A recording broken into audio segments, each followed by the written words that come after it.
Lingine ambalo kubwa nimejifunza kwa mzee, sio katika hiyo miaka 53 ya mwanzo, ni katika hii miezi 6 ya mwisho.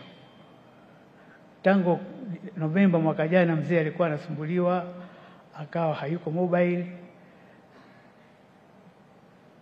na tulikuwa na utaratibu kila mwisho wa mwaka tunakuja Usangi, tunakutana na familia. Mwaka huo tukasema, bwana, sisi tunaomba, kwa sababu safari ya kutoka Usangi, kutoka Dar es Salaam mpaka Usangi ni masaa 7 na kwenye gari na nini. Tukamwambia, bwana, pumzika Dar es Salaam, alafu kama unataka kushiriki tutashiriki kwa mtandao. Akasema hapana, lazima nije. Kwa kuwa yeye alikuwa ni mtoto wa 5 katika familia ya mzee David Mhako, lakini alikuwa kiongozi wa familia kwa sababu yeye ndio pekee alibaki kama wanafamilia.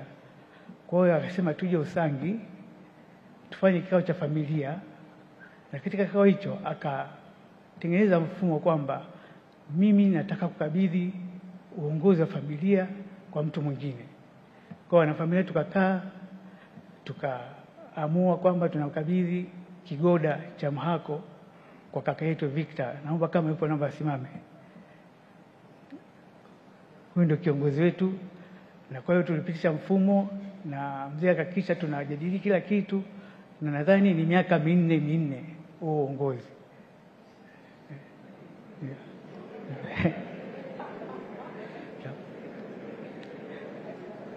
Hakuishia hapo. Tarehe 4 mwezi wa kwanza ilikuwa birthday yake. Baba kawaida huwa hapendi kufanyiwa birthday. Yeye mwenyewe akaagiza, mwaka huu nataka nifanye birthday. Akachagua nani aje, mchungaji gani afungue sala, kila kitu akakipanga mwenyewe.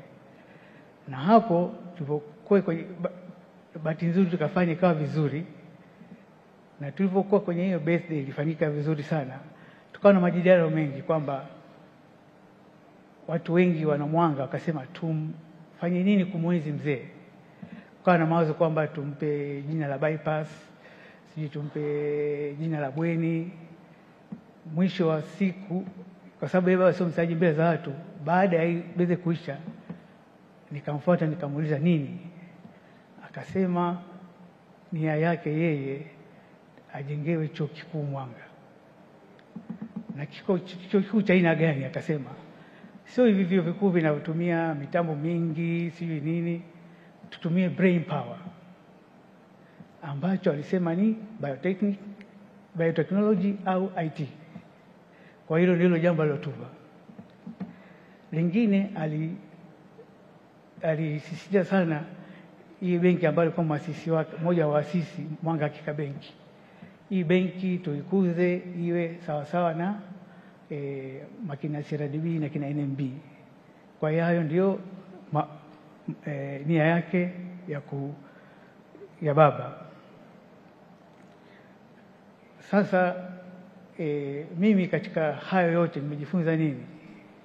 Kikawaida mtu kifikisha miaka 94 una afya haiko nzuri na bado una wasiwasi, lakini yeye alijikita, hakujali hiyo hali yake, alithibitisha, alijitahidi kwamba mambo ende aje afanye mambo yake anayotaka na atimize ndoto yake, sio kwamba asubiri tu.